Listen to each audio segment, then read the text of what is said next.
Toothpaste, toothbrush, চিরুনি, তোয়ালে, রুমাল, টিপ, আইভর পেন্সিল, কাজল, চুলের ক্লিপ, চুলের কাঁটা, চুলের কাঁকড়া, খোপা, বডি লোশন, মেহেদি টিউব, গ্লিটার, রাখি, আয়না, body spray, perfume, safety pin, golden colour এবং সিলভার কালার মিলে চুড়ি, গ্লাস, সিটি গোল্ড, স্বর্ণ, নাকের নথ, আলতা, চুলের ফুল, চুলের কাপড়ের ফুল, কুমকুম টিপ, ঘড়ি, ওড়না, sandal, face wash, shampoo powder, Sunsilk body lotion, mouth wash, fresh cream, hair straightener, olive oil, মেকওয়ার, ময়শ্চারাইজার, টোনার, এগুলো অনেক আছে। এখনো 3 পৃষ্ঠা আছে, 1 পৃষ্ঠা গেল না।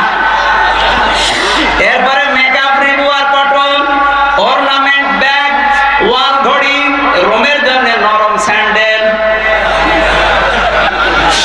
এরপরে mist, hair dryer, hair spray, nail cutter, candle, lace, মোজা, trolley bag, vanity bag, party bag, nail polish, গহনা, ফ্রেশ স্কার্ফ, নরম scarf, heat protection, spray, sari, salwar, kameez, lehenga, বোরকা, বডি ওয়াশ, আই পেন্সিল, কালো pencil, conditioner.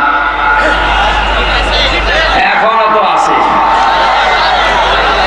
Loose makeup powder, loose makeup powder, mobile, এটা একটু সমস্যা না। এরপরে প্যাম্পাস, মাস্কারা, ন্যাপসিন এবং পাউচ। এই 85টা পেয়েছি আমি সিরিয়াল হিসাবে, এখনো আছে। আমার বড় কাছে যদি জিজ্ঞাসা করে আরো মনে হয় 100 টাকা। এগুলো কিনে দেওয়া হারাম না। আপনি যদি এই জিনিসগুলো কিনে দেন, মনে করবেন এগুলো আল্লাহর রাস্তায় সাদকা করলাম।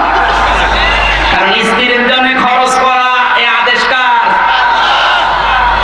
এখানে যারা স্বামী আছে, জীবনে এতগুলো জিনিস